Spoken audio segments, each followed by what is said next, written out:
मनाया जाता है करवा चौथ? क्या है इसके पीछे की कहानी? महाभारत काल से जुड़ी है कथा। करवा चौथ हिंदू धर्म में विवाहित महिलाओं द्वारा रखा जाने वाला एक महत्वपूर्ण व्रत है। ये व्रत पति की लंबी उम्र और सुख समृद्धि की कामना के लिए किया जाता है। इस व्रत का धार्मिक महत्व तो है ही, साथ ही ये व्रत पति पत्नी के रिश्ते को मजबूत बनाने में मदद करता है। करवा चौथ का व्रत पति की लंबी उम्र और स्वस्थ जीवन की कामना से किया जाता है। ये व्रत पति पत्नी के बीच प्रेम और विश्वास को बढ़ाता है। माना जाता है कि ये व्रत महिलाओं को सौभाग्य प्रदान करता है।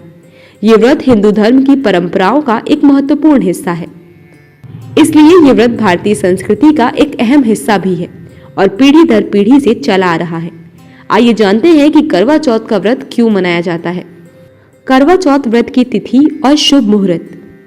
पंचांग के अनुसार इस साल कार्तिक मास के कृष्ण पक्ष की चतुर्थी तिथि 20 अक्टूबर दिन रविवार को सुबह 6:46 से शुरू होगी और ये तिथि 21 अक्टूबर को सुबह 4:16 तक रहेगी। ऐसे में उदया तिथि के मुताबिक करवा चौथ का व्रत 20 अक्टूबर 2024 दिन रविवार को रखा जाएगा। करवा चौथ के दिन पूजा का शुभ मुहूर्त 20 अक्टूबर की शाम 5:46 से लेकर 7:02 तक रहेगा। इस समय पूजा करना बहुत ही शुभ रहेगा। पौराणिक कथाओं के अनुसार प्राचीन काल में वीरवती नाम की एक सुंदर और धर्मनिष्ठ राजकुमारी थी। वो अपने 7 भाइयों की इकलौती बहन थी। विवाह के बाद वीरवती ने पहली बार अपने पति की लंबी उम्र के लिए करवा चौथ का व्रत रखा। उसने दिन भर अन्न जल ग्रहण नहीं किया और पूरी श्रद्धा के साथ व्रत का पालन किया। दिन ढलते ढलते भूख और प्यास के कारण वह अत्यधिक कमजोर हो गई। वीरवती की यह दशा देखकर उसके भाई चिंतित हो गए। वे अपनी बहन की हालत देखकर दुखी हो गए और उसे व्रत तोड़ने के लिए मनाने लगे। लेकिन वीरवती ने कहा कि जब तक चंद्रमा उदित नहीं होता वो व्रत नहीं तोड़ेगी। वीरवती के भाइयों ने अपनी बहन की हालत देखकर एक उपाय सोचा। उन्होंने पेड़ की आड़ में छल से एक दर्पण का उपयोग करके नकली चंद्रमा बना दिया।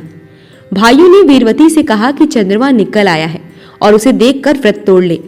वीरवती ने वह नकली चंद्रमा देखकर अपना व्रत तोड़ लिया और जल ग्रहण कर लिया। जैसे ही उसने व्रत तोड़ा, उसे सूचना मिली कि उसका पति गंभीर रूप से बीमार हो गया है। वीरवती को तुरंत आभास हुआ कि उसने चंद्रमा की पूजा किए बिना और सही समय से पहले ही व्रत तोड़ दिया, जिसके कारण यह अनहोनी हुई। वह अत्यधिक दुखी हुई और पश्चाताप करने लगी। अपने पति की लंबी आयु के लिए वीरवती ने दृढ़ संकल्प किया और पूरी श्रद्धा के साथ करवा चौथ का फिर से व्रत रखा। उसकी भक्ति और समर्पण से प्रसन्न होकर माता पार्वती ने उसे आशीर्वाद दिया और उसका पति स्वस्थ हो गया।